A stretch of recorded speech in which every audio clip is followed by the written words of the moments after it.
아는 분이 강아지 한 마리를 줬습니다. 강아지가 이제 웰시코기라고 하는 그런 종자인데, 그 웰시코기는 꼬리가 없어요. 있는 것도 있는데 꼬리가 원래 없습니다. 그렇게 이제 만들어진 종자인 것 같아요. 사실 강아지들이 주인이 오면 꼬리 흔들 때, 강아지 이제 키워보신 분들은 알 겁니다. 살랑살랑 흔들고 주인이 오기를 기다렸고 주인을 만나면 얼마나 좋아합니까? 근데 그 웰시코기가 꼬리가 없으니 꼬리는 흔들지 못하고 가만히 엉덩이를 이제 바닥에 대고, 이제 허리가 또 길거든요. 앞발을 이렇게 들고 문을 딱 이제 현관문 열고 들어가면 또 문을 하나가 또 있어서 열면 쳐다보고 있습니다. 꼬리는 못 흔드니까 그런 것은 없지만 쳐다볼 때 얼마나 이쁜지, 이제 동물이니까 또 귀엽고 그래서 좋아하는 그런 부분이 있습니다. 동물이 이렇게 주인이 올 때 그렇게 쳐다보고 꼬리 흔들 때 얼마나 좋아요. 그렇죠? 이렇게 강아지를 몇 마리 제가 이제 키워봐서 그런 경험이 있는데, 서울 이제 홍제동에 있을 때도 개 3마리까지 키워봤거든요. 누가 줘서 제가 일부러 산 건 아니고, 이제 집에 가기만 하면 그렇게 흔들고 지저대고 그러니까 너무 이뻤던 거예요. 이번에 누가 줘서 그걸 잠깐 키우고 있는 부분인데요. 왜 이런 말씀드리냐면, 하나님께서도 예배 드릴 때 성도님들이 이렇게 기쁘고, 꼬리는 우리는 없지만 이렇게 앉아서 정말 하나님을 보는 그런 사모하는 마음, 얼굴, 표정, 찬송의 기쁨, 또 성전님 안에서 기도하고 말씀 가운데 그 은혜의 감격, 그것을 이 시간에 우리가 보인다면 하나님께서 얼마나 기뻐하실까, 그런 생각을 좀 해봅니다. 동물을 통해서 우리가 그런 것도 우리 주인이 우리가 알 수 있는 것이지만, 우리는 살아있는 사람들이잖아요. 동물도 아니고 한 인격체로 만들어 주셨는데, 또 하나님의 영상으로 우리를 만들어 주시지 않았습니까? 하나님의 영상으로 지음받은 우리들이 거룩하신 그 하나님을 이렇게 배울 때 찬송가사처럼 얼마나 기쁘겠어요. 오늘 이 시간이 정말 주님 앞에 강아지가 꼬리를 흔드는 것처럼 좋아서 주님을 바라보고 또 은혜의 감격 가운데 있는 저와 여러분의 이 시간, 은혜의 시간이 되기를 주의 이름으로 축원합니다. 오늘 요한복음 강의 13번째 시간입니다. 2주 동안 우리가 그리스도인의 삶에 대해서 말씀드렸는데요. 이제 다음 주에는 또 이어서 우리가 그리스도의 삶에 대해서 말씀드리려고 합니다. 13번째 시간으로 오늘 우리가 잘 알고 있는 사건 내용처럼 영생하도록 솟아나는 그 우물에 대해서 우리가 살펴보려고 합니다. 앞에 우리가 3장을 배웠었죠. 말씀을 살펴보았는데, 3장에서 주님께서는 니고데모와 거듭남에 대해서 말씀하셨습니다. 다시 태어남에 대해서 말씀을 하셨던 거죠.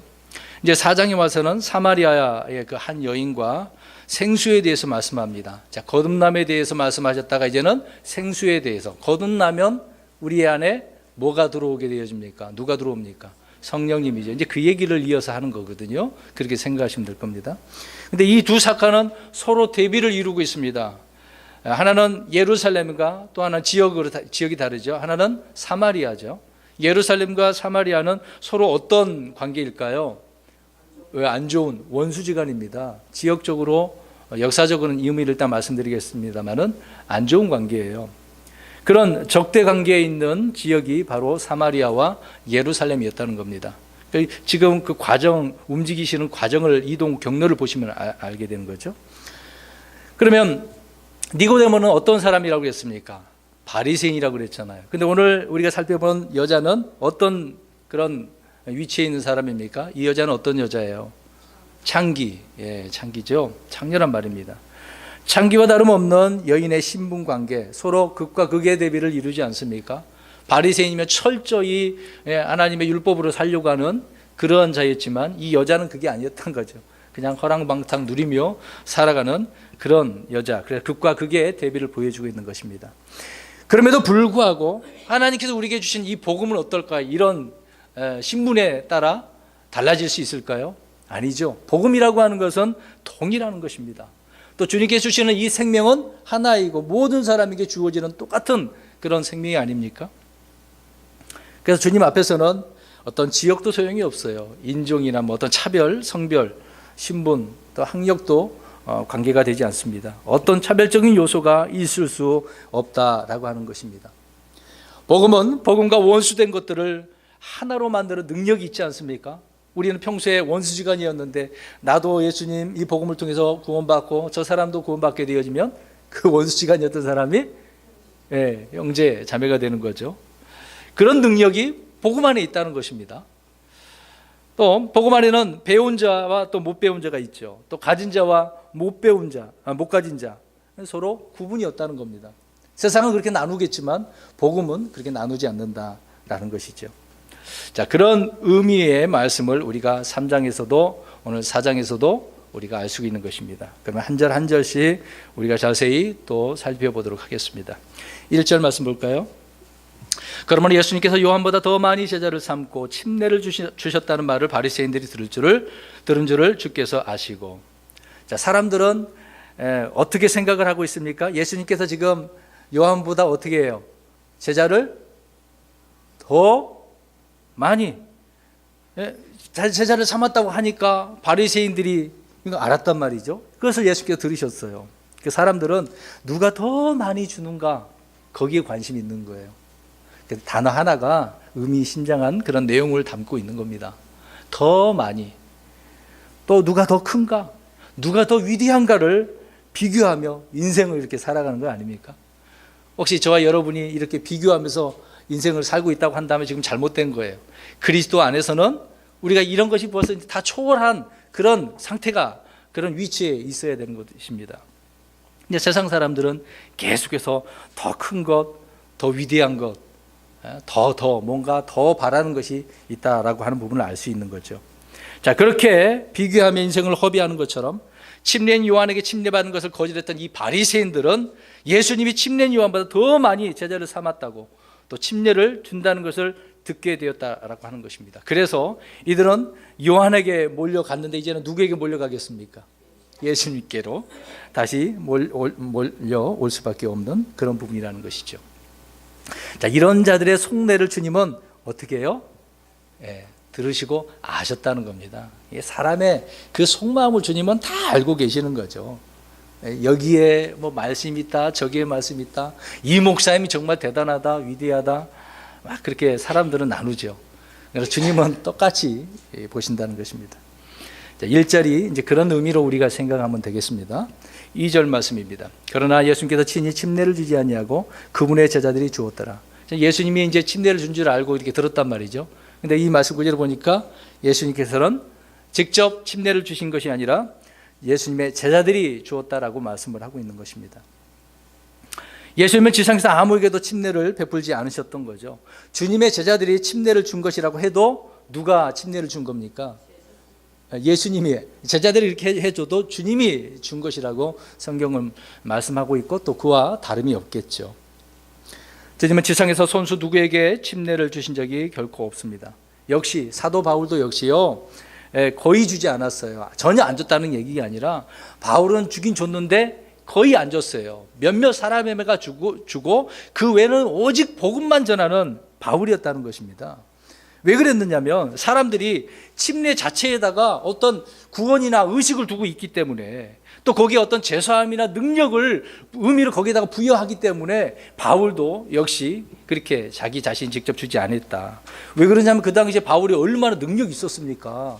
그 능력을 나타내는 것을 볼 때 이렇게 하면 능력이 나타나는구나, 그렇게 생각을 했기 때문에 바울이 침례를 잘 주지 않았다는 것을 알 수 있습니다. 물론 다른 사람에게 맡겼겠죠. 그래서 이런 문제로 또 파벌까지 생겼지 않았습니까? 그래서 고린도서에 아볼로파, 게바파, 바울파 이렇게 나눠지는 이유가 바로 이런 부분이 있었기 때문에 그렇다는 것입니다. 여러분, 한 가지 예로 성지순례 갔다 온 분들의 이야기입니다.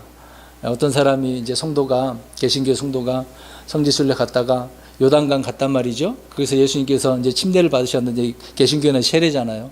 그 물을 떠다가 물을 가져와 가지고 목사님한테, 목사님 이 물을 가지고 저한테 세례를 다시 한번 주십시오.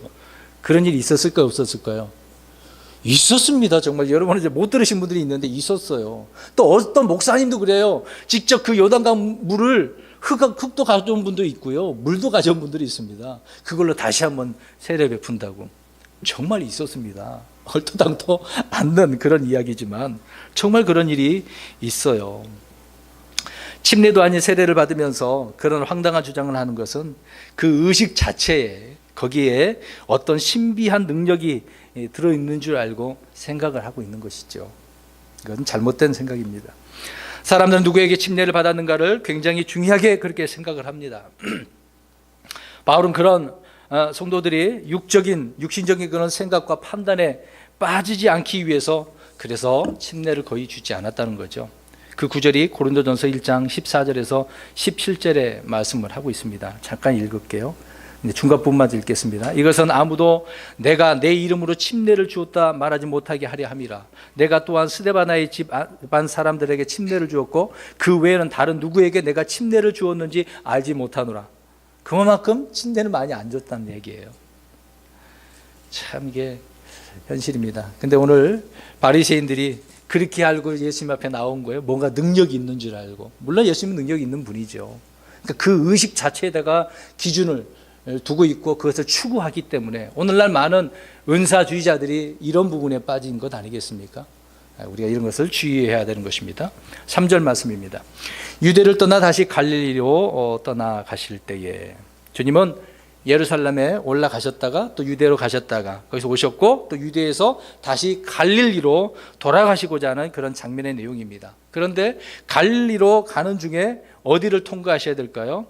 사마리아. 그 다음 구절은 그렇게 되겠죠. 자, 아무튼 이 사마리아에서 이틀을 머물게 됩니다. 그 다음 4절입니다. 반드시 사마리아를 통과해야 하겠으므로. 자, 여기서 주님께서 사마리아를 반드시 통과해야 된다고 이야기합니다. 안 가도 되는데, 그냥 지나쳐 돌아가도 되는데, 평상시 유대인들처럼 그렇게 하셔도 되는데 이것을 꼭 통과해야 된다는 이야기예요. 오늘 나온 누구 때문일까요? 꼭 이 여인에게 보여주고자 하는 주님의 그 메시지가 있기 때문에 그러겠죠. 꼭 저 사마리아 여자 때문이라고 우리가 이야기할 수는 없겠지만, 국한에서 말씀을 할 수는 없겠지만 주님의 놀라운 섭리와 뜻이 있기 때문에 그러겠죠. 매우 중요한 의미가 여기에 담겨져 있기 때문에 그렇습니다. 당시 유대인들은 사마리아를 통과하지 않고 요단강 동편으로 멀리 돌아갔습니다. 그런데 이 사마리아는 나쁜 이름의 대명사였어요. 나쁜 이름. 항상 이 사마리아에 빗대어서 많은 사람들을 막 욕하고 조롱하고 그런 일이 있기 때문에 그렇습니다. 또 사마리아는 정치적으로는 북왕국 이스라엘의 수도였어요. 북쪽에 남쪽 유다의 수도가 아니지. 남쪽은 예루살렘이었지 않습니까? 그런데 이 아시리아에 멸망당하면서 아시리아는 이곳에 이주 정책을 실시를 했습니다. 사마리아는 이방인과 혼혈이 되고만 그런 이 도시였던 것이죠. 그래서 종교 역시 이방 종교와 혼합되어졌습니다. 혼합된 종교가 그 안에 아주 그냥 널려져 있었던 것이죠. 그래서 유대인들은 사마리아 사람들을 잡종, 사생아 그런 정도로 여겼습니다. 그러니까 이 사마리아인아, 사마리아 사람이다 라고 이야기할 때 이런 식으로 욕을 하는 것입니다. 특히 70년 바벨론 포로기가 끝나고 느헤미야 위에서 성벽을 재건할 때 이들 또한 이거를 재건을 하려고 했던 부분이지만 거절당했고, 또 이 사마리아 사람들이, 그 지역 사람들이 재건하는 데 있어서 방해를 했어요. 성벽 재건하고 도시를 세우기 위해서 하나님의 그 역사를 이루기 위해서 이스라엘 백성들이 느헤미야를 통해 열심히 하고 있지만 이들은 방해를 했다는 것입니다. 그래서 유대인들은 이들을 민족의 배반자, 언약의 파괴자, 미방인들과 연합한 정도로 생각을 했기 때문에 시간이 이렇게 오랜 세월이 흘렀음에도 불구하고 이 사마리아 놈아 안 좋게 욕을 했다는 것이죠. 500년이 지났지만은 더욱더 그들과 관계도 하지 않고 교류도 안 하니까 얼마나 치욕적인 그런 부분이겠습니까? 유대인들이 사마리아인과 얼마나 사이가 좋지 않았던지 이들과 마주치기만 하면은 돌을 들어서요 저 사마리아 사람들에게 던져버리는 일이 있었다고 합니다. 그 당시에 실제 있었던 것이죠. 자, 이런 상황인데도 불구하고 예수님께서는 어떻게 하고 계십니까? 이 사마리아에 반드시 통과해야 된다라고 말씀을 하고 계시네요. 여러분, 사도행전에서 주님께서 뭐라고 말씀합니까? 복음을 어떻게 하라고 그래요? 예루살렘과 유대와 사마리아와 땅끝까지. 근데 잘 보세요. 유대인들은 지금 어떻게 합니까? 그곳에 가지 말아야 된다고 안 가잖아요. 근데 예수님은 어떻게 하십니까? 가시잖아요. 후에 말씀하신 부분을 몸소 이렇게 주님은 실천하고 계셨던 우리 주님이라는 것을 알 수가 있습니다. 근데 만약 주님마저 사마리아를 통과하지 않고 이렇게 제자들에게 그곳에 가서 복음 전하지 말라고 했다고 한다면 이 사마리아는 어떻게 됐을까? 참 이게 버림받은 그런 도시가 되겠죠. 그러나 주님은 그 도시조차도 버리지 않으시고 반드시 그렇게 통과해서 이 영존하는 생명을 솟아나는 이 우물, 그 샘에 대해서 말씀을 해주고 계시는 거죠. 사마리아 사람들은, 우리 이런 표현입니다. 사마리아인이라고 하는 그런 말은 아까도 이야기했던 것처럼 오늘날 우리나라 사람들, 일본 사람은 어떻게 이야기합니까? 외놈. 더 나쁜 말로 옛날 과거에는 쪽발이라고 하나요? 굉장히 비방해서 일본 사람은 우리를 어떻게 얘기합니까? 조생이라고 해요. 이제 그것이 지금도 있습니다. 지금도 여러분 인터넷 댓글 한번 보십시오. 축구 경기, 야구 경기 때에도 그런 댓글을 다는 사람들이 얼마나 많아요. 역사적인 치욕이 있기 때문에 그러는 거죠. 그러니까 사마리아 사람들이 그런 문제가 있었기 때문에 유대인들이 그렇게 비난할 정도였던 거죠. 예수님도 그래서 바리새인들에게 이런 식으로 조롱을 당합니다. 자, 제가 읽어드릴게요. 요한복음 8장 48절입니다. 이에 유대인들이 응답하여 그분께 이르되 너는 사마리아 사람이요 마귀 들린 자라고 우리가 말하는 것이 옳지 않냐. 이게 무슨 말이에요? 지금 예수님 어떻게 얘기합니까?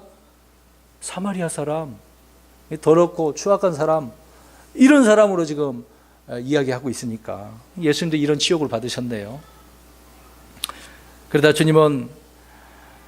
주님은 사마리아를 결코 배척하지 않으셨습니다. 주님께서 예루살렘, 유대, 사마리아 그것을 통과해서 갈릴리로 그렇게 가셨듯이 제자들에게 이런 복음을 전파하라 할 때도 이런 명령을 내리셨던 거죠. 자, 그러면 주님께서 이 나를 위해서 증언하라고 말씀하셨는데요. 이 부분에 대해서 우리가 잠깐 네 가지로 생각을 해보려고 합니다. 어떻게 증언을 했는가? 스데반이 죽은 이후로 사람들이 뿔뿔이 흩어졌죠. 그렇게 뿔뿔이 흩어지면서 간 곳이 어디였을까요? 예수님께서 이렇게 사도행 1장 8절에 말씀하고 있는 것처럼 어디로 갔을까요? 오늘 이 사마리아 지역으로. 사도행전 8장 1절 말씀해 보십시오.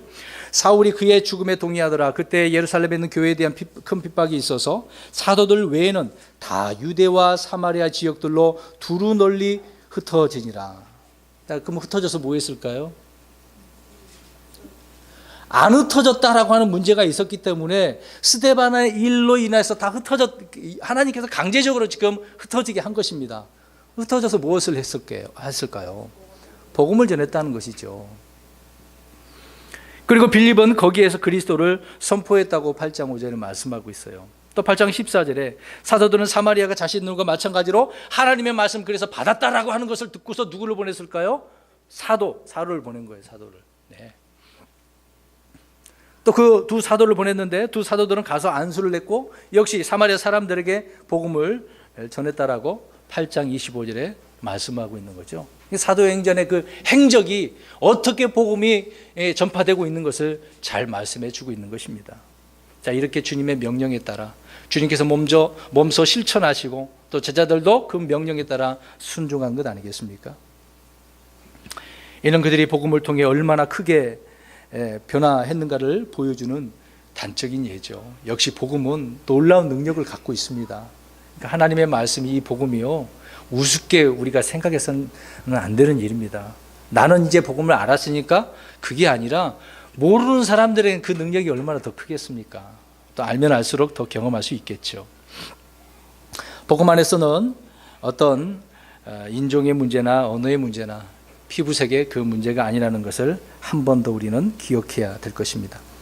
성도들은 성령님 안에서, 그리스도 안에서, 복음의 진리 안에서 하나이고 열심히 복음을 전해야 되는 거죠.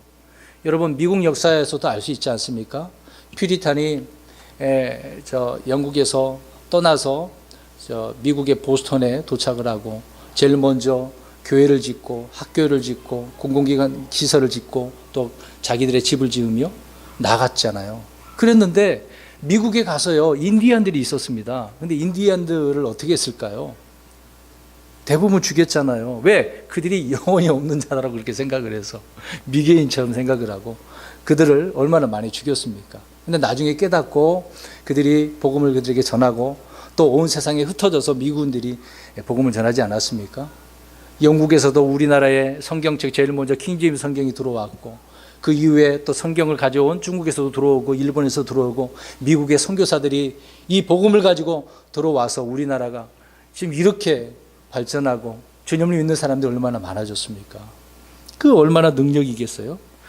복음의 그 능력은 말로 표현할 수 없는 것이죠. 그래서 엄청난 큰 부흥이 우리 대한민국에 일어났던 것 아니겠습니까? 4절 말씀 다시 보십시오. 반드시 사마리아를 통과해야 하겠으므로. 그 말이 정말 놀랍지 않습니까? 여러분, 우리가 가지 못할 곳이 없다는 것을 말씀해 주고 있는 것입니다. 우리 역시 어디든지 반드시 가야 함을 말해주고 있는 거죠. 때로는 그것이 혐오스럽고 더럽고 추악하고 가고 싶지 않은 곳이라고 하겠지만은 저와 여러분에게는 이 사마리아가 그런 곳이라 할지라도 그것을 우리는 어떻게 될까? 주님처럼, 제자들처럼 반드시 통과해야 된다. 우리 주변에 그런 곳이 있다라고 한다면 그곳에서도 우리의 주님의 말씀을 전하고 전도지 하나를 꽂아둔다 할지라도 그렇게 주님의 이름을 세울 수 있는 저와 여러분이 되었으면 좋겠습니다. 그다음에 오늘 본문의 5절 6절입니다. 그때 수가라 하는 사마리아의 도시에 이르셨는데 이곳은 야곱이 자기 아들 요셉에게 준 땅의 구역에 가깝더라. 이제 거기에 야곱의 우물이 있더라. 그런즉 예수님께서 여행에 지치셨으므로 우물에 그대로 걸터 앉으시니라. 때는 6시쯤 되었더라. 자, 예수님께서 지금 어떠한 상태였습니까? 지치신 상태네요. 얼마나 지치셨으면 우물 거기에 이제 걸터 앉으셨겠어요. 여러분 힘들면 그렇잖아. 지치면 다 필요 없고 그냥 걸터 앉아서 쉬는 우리의 모습도 있는 것처럼 주님께서 그러신 거네요. 아무튼 사마리아의 수가라는 도시에 이르셔서 주님은 거기에서 쉬고 있는 것을 보게 되어집니다. 예수님께 지치셨다고 하니까 어떻게 신인데 지칠 수 있느냐? 아니, 예수님께서 인간이시니까, 신이시면서 하나님이시면서 인간이시니까 철저히 이런 인간됨을 보여주시고 계시는 거죠. 근데 저 여러분이 지칠 때면 낙심하잖아요. 자, 그리고 예수님이 어떠셨을까요? 지치셨어요. 복음을 전하다가 걸터 앉고 계시네요. 낙심이 있을까요, 없을까요? 없죠. 일부러 가셨는데 지치긴 지쳤어. 그런 상태잖아요. 우리가 이것을 생각해 보면 여러분, 지치는 것은 결코 부족함이나 어떤 죄가 아니죠. 주님도 이렇게 지치셨으니까 인간의 모습은 어쩔 수 없는 겁니다. 살다가 신앙생활 하다가 이리 부딪히고 저리 부딪히면 때로는 이렇게 낙심할 때가 우리에겐 있을 수도 있어요. 그건 잘못된 건 아니죠. 문제는 지쳤다고 해서 그 지친다는 이유로 주님을 섬기는 것을 멈춰서는 안 되죠. 중단하면 안 되는 겁니다. 진짜 오늘 너무 힘들어. 오늘 교회 못 갈 것 같아. 오늘 내가 성경 읽어야 되는데 너무 힘들어서 성경 안 읽어야 될 것 같아. 쉬고 내일 읽어야지. 이렇게 하지 말자는 겁니다.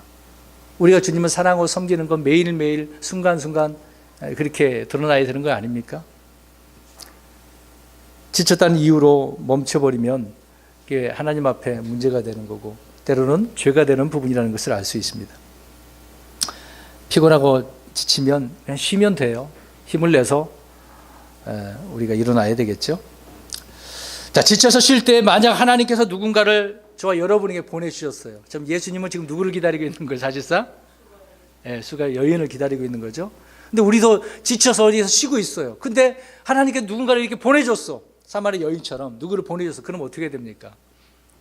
어떻게 하시겠어요? 지쳤으니까 알아서 하십시오. 그러겠나요? 예.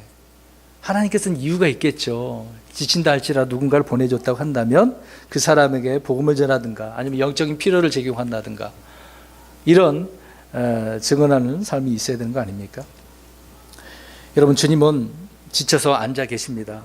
그러나 지쳤다, 피곤하다, 힘들다는 그 이유로 주님의 일을 하지 않아도 된다는 그런 변명, 핑계, 그것을 합리화시켜서는 안 된다는 겁니다. 자, 여러분들이 날마다 주님을 바라보고 믿음으로 살고 계시는데요. 내 인간된 생각으로 힘들다 거기다가 합리화시키지 마시고 주님을 철저히 더 섬길 수 있는 우리 성도 여러분들이 되시길 바랍니다. 때론 주님께서는 새벽에도 기도하시지 않으셨습니까? 종일토록 말씀을 전하시고 또 빵을 주신 후에 또 혼자 외딴 곳으로 가셔서 또 기도하고 계시고 때로는 돌에 맞을 그 위험에 처하시는 경우도 있었잖아요. 심지어 예수님을 낭떠러지에다 어떻게 하려고 그랬습니까? 떨어뜨리려고. 그것을 주님은 피하셨지만은요, 얼마나 이런 핍박을 당하셨겠어요. 그렇게 지친 우리 예수님인데 온갖 비방과 욕설과 험담은 기본적으로 이렇게 들으셨잖아요. 때로는 화도 내시고 고뇌하기도 하시고, 그러나 죄는 없으셨던 분이죠.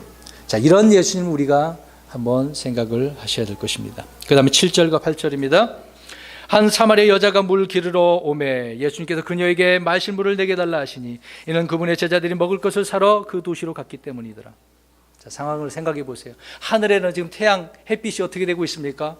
내리쬐고 있죠. 근데 무더운 정오에 한 여자가, 때는 6시잖아요. 그들은 아침, 우리나라 아침 6시면 그들은 6시가 지금 정오니까요. 그런 정오 때 얼마 생각을 해 보십시오. 근데 한 여자가 왔어요.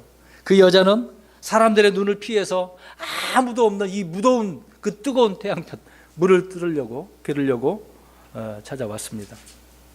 이런 여자에게 주님은 아무도 만나주지 않는 그 여자를 지금 만나주시고 계시는 거죠. 이 여자는 지금 사람을 피하고 다니네요. 자기 마음속에 지금 뭔가 트라우마가 있는지, 이 죄 문제 때문에 그런 것인지, 창기니까 이 남자 저 남자 지금 있는 남편도 자기 남편이 아니야, 이런 생활을 살고 있으니 만족이 없잖아요. 누가 이런 여자를 좋아하겠습니까? 손가락질하며 욕을 했겠죠. 그런 여인을 지금 주님은 기다리고 계시고 만나주고 있는 장면이 아닙니까? 참, 그런 예수님을 이 여인은 지금 만나고 있는 장면입니다. 우리의 성경을 통해 주님이 만나주셨던 사람들이 주로 이 사람들과의 만남에서 실패한 사람들이에요. 예수님께서 그 행적을 한번 보십시오. 대부분 병자들이잖아요. 누가 알아주지도 않잖아요. 치리자들, 돈 있는 사람, 신분 있는 사람들, 항상 이 서민들을 비방하고 다니지 않았습니까? 이게 태어날 때부터 걷지 못한 사람들, 또 눈이 보지 못한 사람들, 뭐 때문에 그렇게 되었다고 이야기합니까? 바리새인들이요, 유대인들이 죄 때문에, 네 부모가 잘못해서, 너가 잘못해서, 이런 식으로 얼마나 비방하고 욕을, 온갖 조롱을 합니까? 그런 사람들을 주님은 지금 만나 주신 거죠. 이 여인을 지금 만나 주신 것입니다. 자, 이것을 보면 언제나 주님이 먼저 찾아오시는 거예요. 이런 사람에게. 여러분, 때로는 우리에게 그런 낙심도 있고 괴로움도 있지 않습니까? 그럴 때 주님은 늘 함께 하시고 찾아오셔서 위로해 주시는 거죠. 성령님을 통해서 그 위로가, 위로자이신 성령님께 위로해 주시면 우리의 마음이 얼마나 평안해집니까? 네. 자, 여기서 주목할 것은 예수님이 먼저 말을 건네시고 있는 장면이네요. 먼저 말을 하고 계셔요. 그 여자는 지금 사람들 눈을 피해서 왔고 예수님을 딱 알아봤잖아요. 유대인인 걸 알아봤어. 그러니까 말 건넬 수가 없는 거죠. 근데 예수님께서 먼저 말씀을 하고 계시네요. 찾아오셔서 뭐라고 이야기합니까? 먼저 무슨 말씀하셨습니까? 내게 물을 달라. 다른 것도 아니에요. 예수님께서 지금 물을 달라고 그래요. 지금 물을 주면은 마시겠다는 의미일까요? 잘 보셔야 됩니다. 근데 예수님은 성경에 보니까요, 2번 목마르셨어요. 오늘 여기 이 장면하고 십자가에서도 내가 목마르다 그러셨죠? 근데 물을 마셨을까요? 안 마셨을까요? 안 마셨어요. 지치고 괴로운 고통 속에 있는데 주님은 정작 자신은 안 마셨다고요. 그러면서 자기에게 있는 그 정말 영존한 솟아나는 그 샘물을, 우물을 어떻게 하고 계십니까? 주고 계신다는 거죠. 그 여인에게 필요한 것. 오늘날 많은 사람들 이렇게 갈급한 가운데 허랑방탕 생활하고 보내는 사람들에게 정말 진정으로 주님께서 주시고자 하는 이 영전하는 샘물, 솟아나는 이 우물을 주시고자 원하고 계시는 것 아닙니까? 주님께서는 단 한 번도 자신의 유익이나 육신적인 만족을 위해서 기적을 행하신 적이 없어요. 주님께서는 항상 아버지 하나님께 영광을 돌리거나 또 사람들이 아버지 하나님과 그분께서 보내신 분을 믿게 하기 위해서 기적을 행하셨다고 말씀하고 있는 것처럼 그런 부분만을 우리 주님께서는 기적을 행하셨던 거죠. 그래서 자신을 위해서는 기적을 행하지 않고 오히려 오늘 뒤에 내용 나와 있지만 제자들에게 지금 배고프니까 어떻게 하라는 거예요? 좀 빵 좀 먹을 거 좀 사갖고 오라고 시켰어요, 예수님께서. 아니, 제자들 있는 곳에 그냥 기적을 베풀어 갖고 풍성하게 드시지 왜 굳이 사오라고 하시냐고요. 우리가 아는 것처럼 요한복음 6장에 주님께서는 우리가 흔히 말하는 오병이어의 기적, 이것을 통해서 5,000명, 남자 5,000명을 먹이신 거 아닙니까? 엄청나죠. 하나님께 영광을 돌리는 목적으로 필요한 경우에는 이렇게 기적을 행하셨던 것입니다. 하지만 말씀드린 것처럼 자신의 개인적인 체험을, 식사를 위해서 기적을 행하지 않으셨다. 여러분, 성경에서는요, 하나님께서 우리가 먹을 음식을 기적적인 방법으로 마련해 주신다는 약속은 없어요. 하나님, 오늘 이 쌀이 떨어졌는데 이번 달 돈도 없고 이거 어떻게 합니까? 주님, 이 쌀을 기적적으로 좀 채워주십시오. 사르밧 가구에 이제 흉년이 그 당시 있었던 거죠. 쌀독에 거기다가 쌀 좀 어떻게 채워주시면 안 되겠습니까? 포도 계속해서. 그런 일이 지금 있겠습니까, 여러분?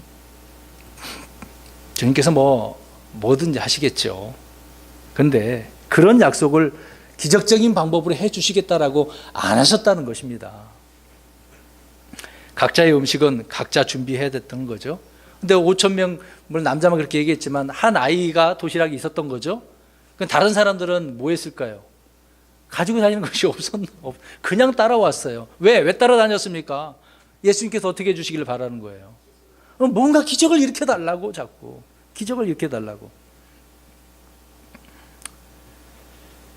참, 여러분 생각해 보십시오. 아무것도 하지 않고 기도만 하면서 음식을 달라고 요구하면 그 기도가 응답이 되겠습니까? 안 되는 거죠. 왜냐하면 하나님께서 아무것도 하지 않으면서 기도만 하면 응답해 주신다고 약속은 하지 않으셨기 때문에 일해야죠. 여러분, 차가 고장나면 어디로 가야 돼요? 근데 안 가고 기도만 하고 고쳐달라고? 이런 사람이 있으면 안 되는 거잖아요. 사람들은 초자연적인 현상이 일어나기를 기대하고 있어요. 그러나 하나님께서는 우리가 이 세상에서 사는 동안 자연적인 이런 법칙에 지배를 받고 살게 하셨던 거죠. 하나님의 그 역사를 이를 통해서. 그래서 주님께서는 구원받는 방법을 알고자 하는 사람에게 이 기록된 말씀을, 성경을 통해서 알려주시는 거죠. 꿈이나 환상이 아니라. 그래서 복음을 전하라고 말씀하셨던 겁니다.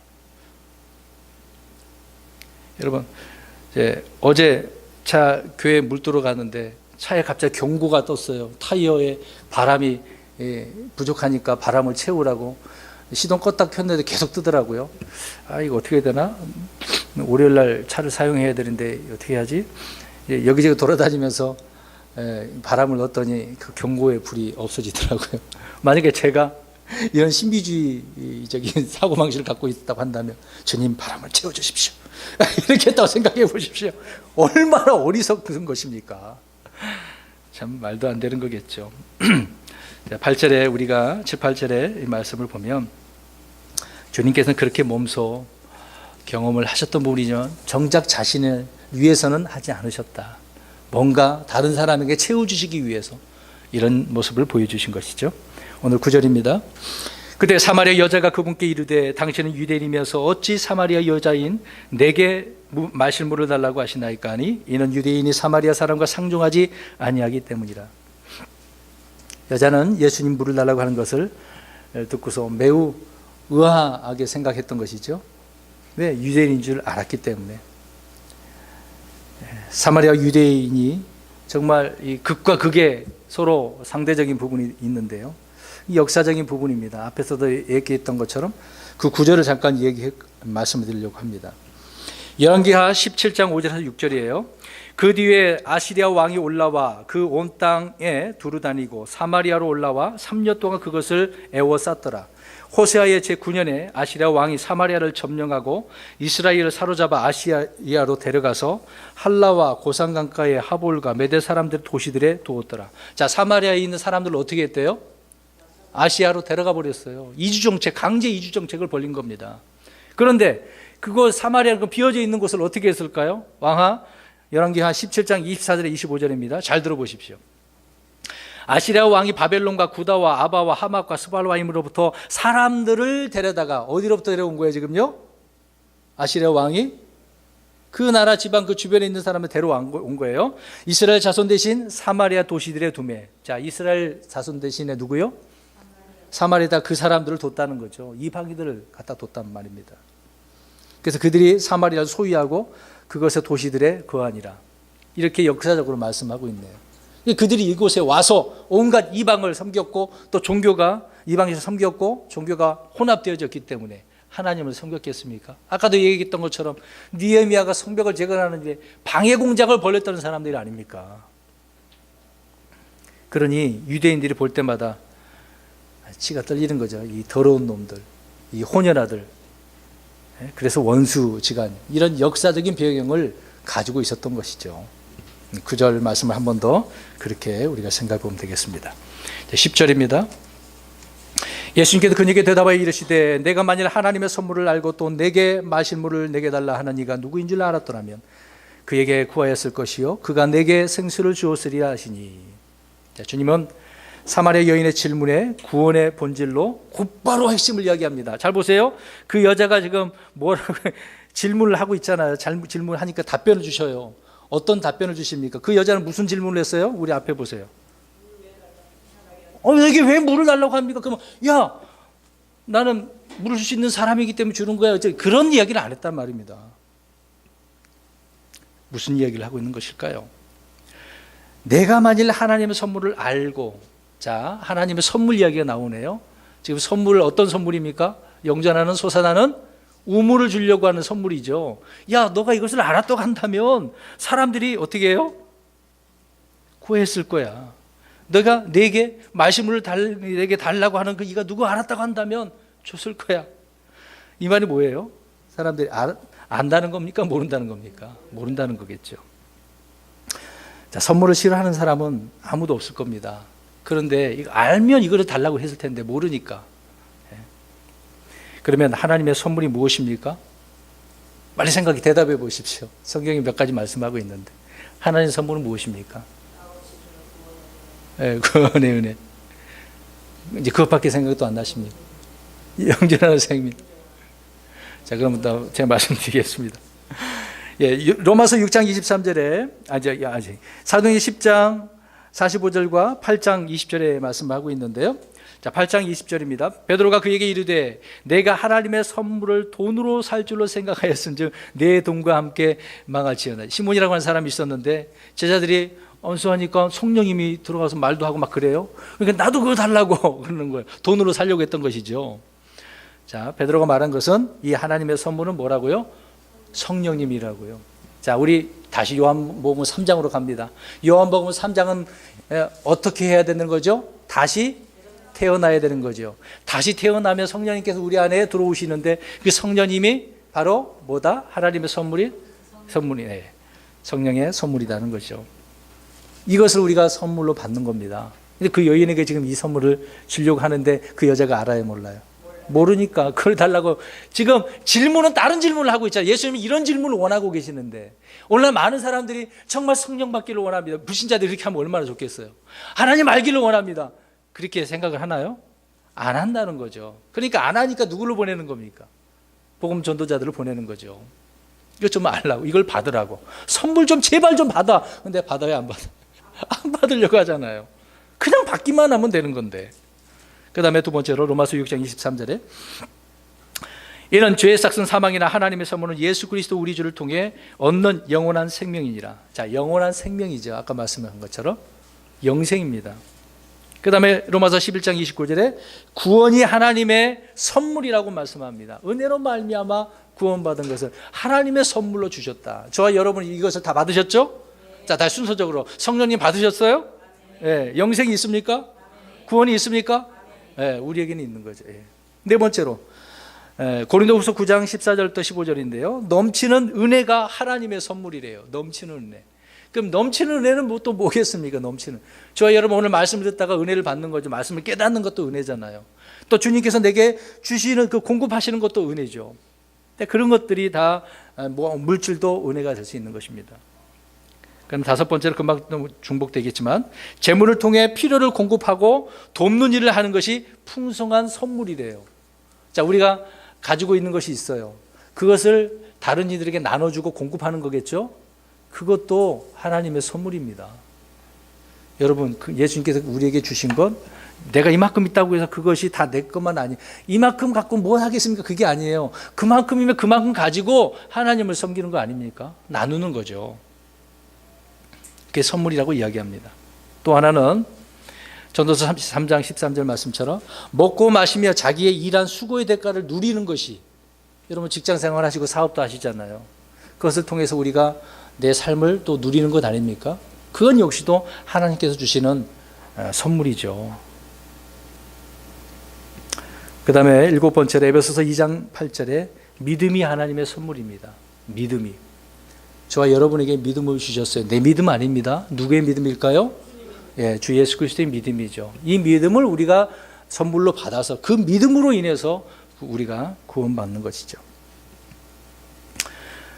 주님은 사마리아 여인이 하나님의 선물을 알았더라면 당연히 이렇게 구했을 것이라고 말씀하셨던 것입니다. 그런데 그 여자는 몰랐던 것이죠.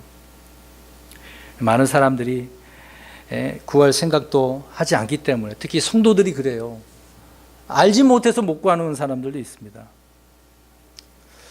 우리 야고보서 4장 2절 가서 한번 읽어봤으면 좋겠습니다. 자, 이것이 문제입니다. 구하라, 찾으라, 두드리라. 주님께서 말씀하셨잖아요.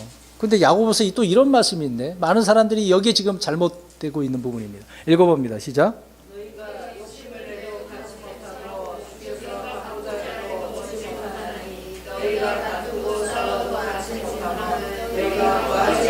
자, 얻지 못하면 어떻게 구하지 않았기 때문이죠.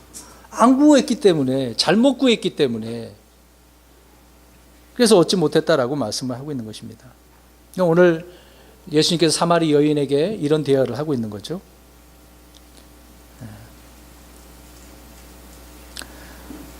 주님께 아무것도 구하지 않은 것은 주님이 아무것도 아닌 줄 알거나 또 주님이 누구신지를 전혀 모르기 때문에 기도하지도 않고 기도도 건성건성 하는 거죠. 확실하게 말씀을 믿고 하셔야지 두리뭉실하게 언젠가는 되겠지, 그게 아니죠. 신뢰하고 확신하느냐 안 하느냐, 그런 믿음으로 기도하고 구하느냐 안 하느냐, 그게 중요한 건 아닙니까? 여러분 왜 기도합니까? 그렇게 물어보면 확실한 이런 확신이 있어서 대답을 해줘야 되겠죠. 주님은 어떤 분입니까? 전능하신 하나님이시고 불가능이 없으시고 무한하시고 우리와 언제나 함께 하시고 항상 필요를 공급해 주시는 하나님이시죠. 불신자들이 주님을 모르는 것은 불신 때문입니다. 자신의 죄악 때문이겠죠. 그래서 회개하지 않는 죄로 인해서 주님을 제대로 알지 못하는 겁니다. 또 탐욕이란 그 우상 숭배, 우상을 마음에 숨겨두니까 주님을 제대로 섬기지 못하는 거예요. 자꾸 뭔가 주님이 있긴 한 것 같은데 내 안에 또 이런 우상적인 요소들이 있어서, 그 다음에 하나님의 말씀을 공부하지 않기 때문에 알지 못하는 겁니다. 여러분 저 좀 보십시오. 또 이야기할게요. 킹제임스 성경을 알고 돌아오신 분들이 많이 있습니다. 과거에 잘못된 지식 그런 것을 버리고 이제 이것이 올바른 것이라 생각하고 이제 듣고 배웁니다. 인터넷 통해서든 하여튼 누가 신학교에서 공부를 하든 배우긴 배워요. 근데 그 지식이, 배웠던 지식이 지식으로 끝나는 사람이 너무너무 많다는 겁니다. 그래서 결국은 자기가 나름대로 기준을 세워버리는 거예요. 이 정도 알았으니까 이것이니까 난 이렇게 살겠다 정해버리고 자기가 원하는 길로 가는 것입니다. 그렇기 때문에 이런 말씀이 있죠. 항상 배우나 진리에 이르지 못한, 이런 경우가 생기는 거예요. 배우긴 배웠는데 진리에 이르지 못한 그런 상태가 되어버린 것이죠. 올바른 지식이 들어갔다고 한다면 삶 속에서 변화가 일어야 되는데 그건 안 돼. 지식만 계속 집어넣으니까 마음은 하나도 안 뜨거워. 마음은 주님의 사랑으로 안 돼. 입술로만 되는데 마음이 안 되는 걸 어떻게 합니까? 구약 이스라엘 백성들이 마음의 문제였던 거 아닙니까? 입술로만 얼마나 하나님 잘 섬겼어요. 마음의 문제였던 것입니다. 또 안다고 하면서 믿음으로 순종하지 않기 때문에 주님을 알지 못한 거죠. 여러분 믿음으로 순종해 보십시오. 주님을 얼마나 풍성히 알게 되는데요. 이런 경험이 저와 여러분에게 있기를 간절히 바랍니다. 10절입니다. 다시 10절 보십시오. 주님은 사마리아 여인에게 알고 구했다면 생수를 우물을 주었으리라고 말씀하고 계십니다. 주님은 여자가 구했을 경우에 이미 주었을 것이라고 하신 것이죠. 구하라 그리하면 얻을 것이라고. 그대로 아닙니까? 그러면 생수란 무엇입니까? 생수. 주님이 생수잖아요. 주님이. 구약을 우리가 공부했으면 알죠. 예레미야 2장 13절에 한번 이 말씀 볼까요? 내 백성이 두 가지 악을 행하였으니 곧 그들이 생수의 샘인 나를 버렸고. 누구를 버려요? 생수의 샘. 이스라엘 백성은 너무도 안타까운 모습이죠. 또 자기들을 위해 물 저장고들, 즉 물을 가두지 못할 터진 저장고들을 팠느니라. 아니 생수의 샘을 하나님을 버리고 자기들 나름대로 뭘 팠어요? 물 저장고를. 주님을 통해서 넘치는 것을 거기다 채우면 얼마나 좋아요. 근데 그게 아니라는 거죠. 우물을 버리고 이런 격이죠. 물병을 달라는 격 아닙니까? 우물 싫어요. 오늘날 어든지 돈만 내면 뭘 사 먹을 수 있어요? 생수 사 먹을 수 있어요. 이거 하면 되는데 뭐 돈 있는데요 뭐. 그렇게 생각하겠죠. 주님이 생수입니다. 또 주님은 생수의 근원이라고 스가랴서나 예레미야 또 계시록에도 말씀하고 있는 것입니다. 시간 관계상 그것까지 다 찾지는 않겠습니다. 그리고 오늘 주님께서 이 여인에게 주시는 성령님이 생수인 것이죠. 저와 여러분이 이 성령님을 통하여 이 생수가 있게 되어진 것입니다. 오늘 본문 11, 12절입니다. 여자가 그분께 이르되 선생님이여 선생님께는 물기를 그릇도 없고 이 우물은 깊은데 선생님이 어디에 그 생수를 얻겠나이까? 우리 조상 야곱이 이 물을 우리에게 주었고 또 여기서 그와 그의 아이들과 그의 가축들이 마셨는데 선생님이 그보다 더 크시니까 하며. 자, 내용 잘 보십시오. 이 여자가 뭐라고 얘기하는지. 이 여자도 지금 경험에 의해서 다 알고 있는 지식을 다 끄집어내서 예수님 앞에 답변을 하고 있네요. 여러분, 예수님께서는 지금 어떤 이야기를 하고 있는가? 육신적인 이야기를 하는 걸까요? 영적인 이야기를 하잖아요. 영적인 진리를 육적으로 이해하려고 하는 이 거듭나지 못한 사람들, 이건 공통적인 특성이 아닙니까? 우리 이미 또 요한복음 3장에 누가 또 그랬어요? 다시 태어남에 대해서. 니고데모가. 예수님은 자꾸 영적인 거예요. 야, 사람이 성령을 통해 다시 태어나야 돼. 근데 뭐라고 얘기해요? 어머니 뱃속에 다시 들어가야 돼. 사마리아 여자도 그러는 거죠. 지금 공통적이에요. 여자는 자기에게 마실 물을 달라고 했던 유대인 남자가 갑자기 생수를 주었으리라고 말하고 있는데 뭐 정신이 없어서 그랬는지는 모르겠습니다만은 이렇게 동문서답하는 격을 보게 되어집니다. 그러니까 여기 잘 보세요. 여자가 제일 먼저 생각하는 그 순서를 한번 보세요. 자, 예수님 앞에 당신 예수님 보니까 손이 어때요?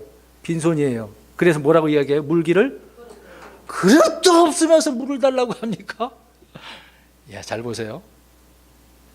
사람들은 언제나 항상 무엇을 먼저 생각하는 거예요? 예수님은 안 보고 지금 뭘 생각하는? 수단과 방법, 그릇 생각하는 거잖아요. 지금 어떤 도구를 생각하는 거잖아요. 수단과 방법. 어떻게? 이 문제를 지금 해결할 물 떠먹으려면 무엇이 있어야 된다고 여자는 생각하는 거예요. 근데 예수님은 그게 문제가 아니고 어떤 거의 문제예요? 내가 너에게 생수, 성령님을 통한 솟아나는 이런 우물을 주려고 하는 거야. 그러고 계시는데 지금 어떻게 눈에 보이는 거 수단과 방법을 생각하는 거죠. 노하우, 요새 뭐 사업하려면 노하우가 있어야 된다고 이야기하잖아요. 노하우, 아는 방법. 어떻게? 이런 질문이 사람들은 항상 먼저 나온다는 겁니다.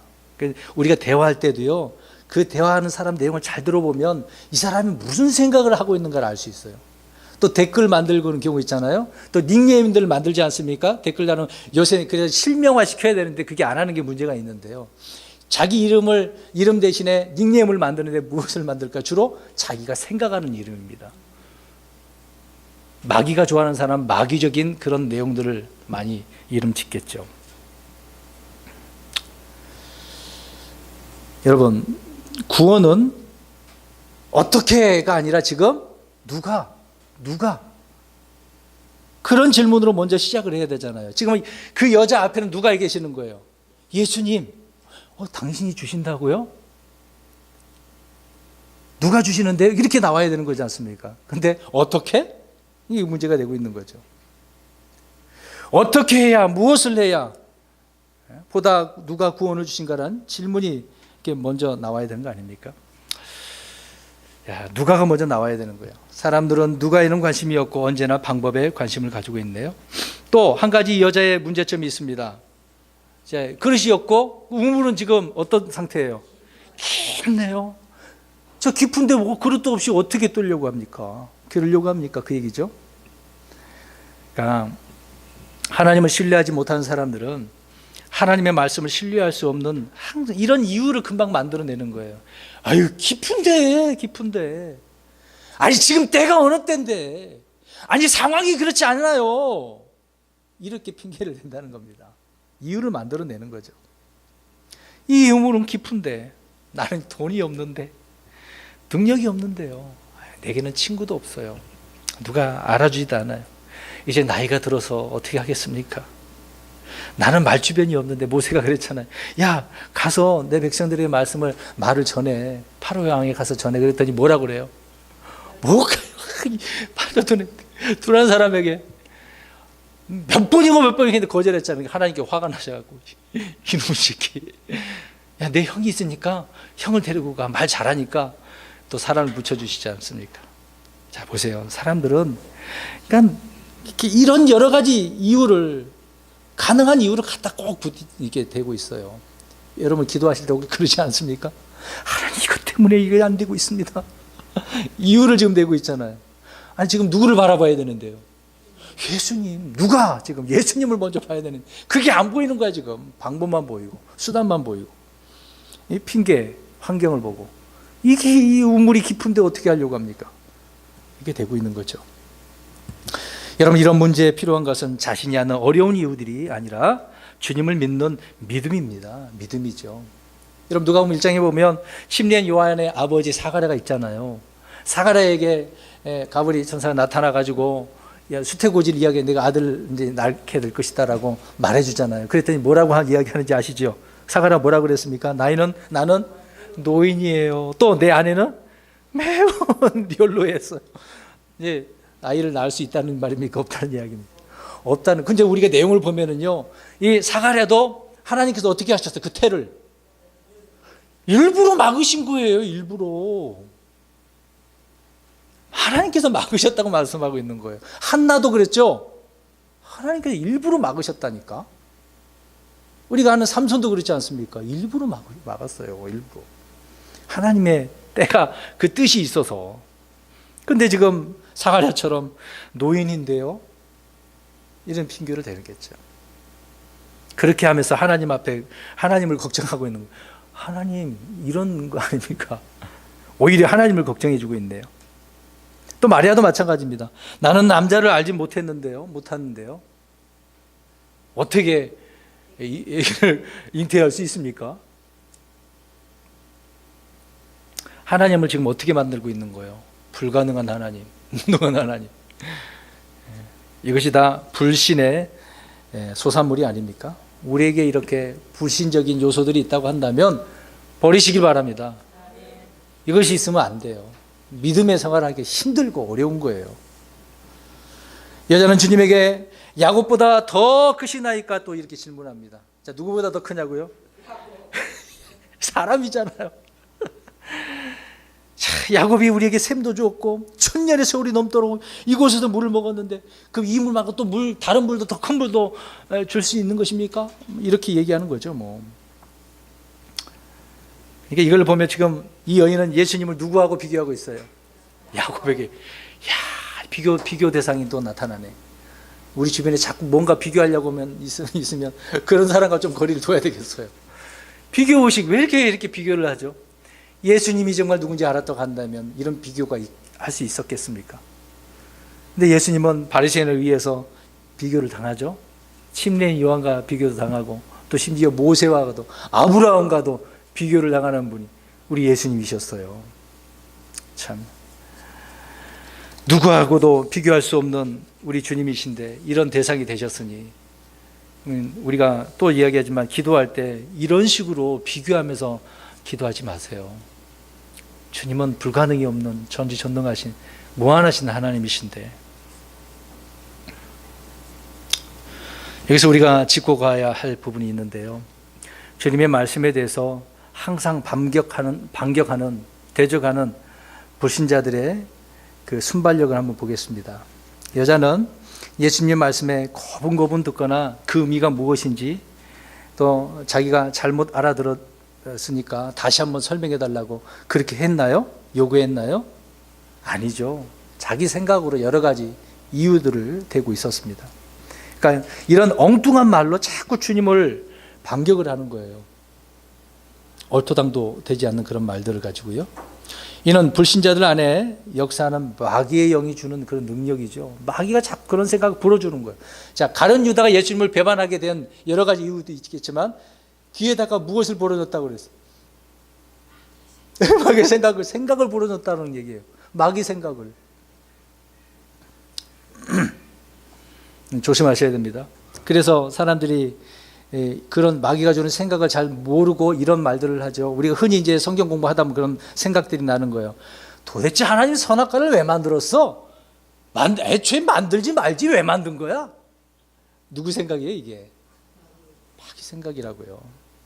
그러면 또 우리가 내용이 없는데 아니 가나안이 지금 아담과 이브와 또 그 가인과 아벨과 또 그렇게 있지 않습니까? 근데 가인이 나가서 누구 여인을 취해서 아내가 도대체 어디서 나온 거야? 우리 공부해서 다 알고는 있지만 막 그런 의문점이 생기고 의심하게 되고 이런 말들이 엉토달토하는 그런 의미 생각할 필요도 없는 건데 막 궁금해하는 거죠. 그러면서 그런 생각을 주는 이유가 뭘까요? 성경을 왜 불신하게 만들기 위한 것이란 말입니다. 대부분 그런 거예요. 대부분. 또 뭐 노아의 방주에 동물들이 어떻게 들어갔어? 하나님이 집어넣었다고 나오라고 했잖아요. 그 암수 한 쌍씩 이렇게 다 모아갖고 집어넣었다고 하는데 어떻게 그렇게 했을까? 그냥 성경이 이렇게 됐다고 하는 믿으면 되는데 그런 생각을 주는 게 불신하게 만드는 것이니까 우리가 잘 기억해야 되겠죠. 그런 질문들은 잘못된 것입니다. 그 다음 오늘 마지막 13절 14절입니다. 조금만 하면 되겠네요. 예수님께서 그녀에게 대답하여 이르시되 누구든지 이 물을 마시는 자는 다시 목마르려니와 누구든지 내가 줄 물을 마시는 자는 결코 목마르지 아니하리니 내가 줄 물은 그 사람 속에서 솟아나는 우물이 되어 영원한 생명에 이르게 하리라 하시니라. 주님은 이 땅의 물, 야곱의 우물, 그런 물을 마시면 어떻게 된다고 이야기합니까? 다시 목말라. 더우면 우리가 물을 많이 마시겠죠. 몇 번이라도 마셔야 됩니다. 땀이 흘리면 또 마셔야 되겠죠. 근데 그 물을 또 마셔도 또 목마를 수밖에 없다. 그래서 주님은 내가 결코 목마르지 아니하는 그런 물을 마실 물을 내가 준다. 그렇게 말씀하고 계시는 거죠. 이 물을 한 번만 마시면 갈증이 이제 어떻게 될까요? 없어지는 거예요. 이거는 육신적인 갈증 해소가 아닙니다. 우리 영적인 부분이 되겠죠. 속에서 솟아나는 샘물이 없는 사람은요 언제나 물을 구하러 다니는 거예요. 이 여인처럼. 주님께서 주시는 물을 마셔야 되는 거죠. 여러분 이런 물을 마시고 계십니까? 성령님을 통해서. 그러면 날마다 기쁨이 넘치고 평안이 넘치고 감사가 넘치고 그러시고 계시죠? 감사합니다. 근데 그게 아니면 지금 문제가 있는 거예요. 자, 성령 충만이잖아요. 계속해서 성령 충만을 위해서 충만하게 해달라고 그렇게 기도하는 거 아닙니까? 우리가 성령을 달라고 기도하는 게 아니라 충만을 달라고 우리가 기도하는 거죠. 충만하게 해달라고. 그래서 성령님의 이 우물을 통해서 넘치는 삶, 그게 되는 거죠. 주님 우리 안에 이 샘을 주신 것입니다. 그래서 우리는 더 이상 갈증과 목마름이 없어요.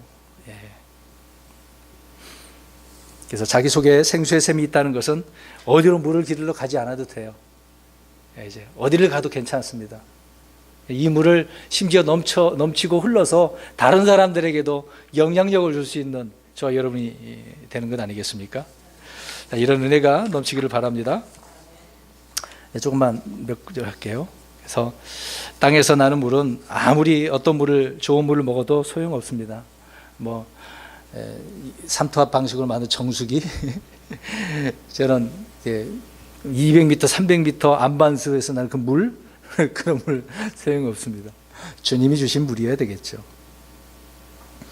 그래서 이 주님이 주시는 물을 통하여 영원한 생명에 이르게 되어진다라고 말씀하고 있는 것입니다. 계시록 22장 17절 마지막 한 구절 읽겠습니다. 우리 마지막 구절입니다. 그래서 예수님은 이 물을 마시라고 지금도 초청하고 계십니다.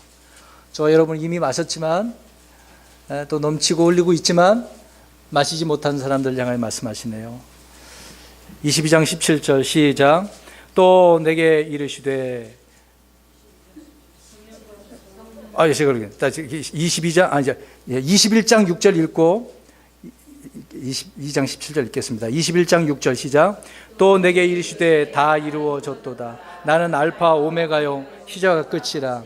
내가 목마른 자에게 생명의 샘에서 값없이 주리라. 22장 17절 시작. 성령과 신부가 말씀하시기를 오라 하시는도다. 듣는 자도 오라 할 것이요 목마른 자도 올 것이요 또 누구든지 원하는 자는 값없이 생명수를 취하라. 아멘. 자, 여기서 조건이 있는데 누구든지 원하는 자는 원하면은 그냥 이 생명수를 취하게 되네요. 정말 이것은 놀라운 복된 주님의 초청이시죠. 그냥 와서 마시면 되는 것입니다. 그러면 모든 갈증이 해소되겠죠.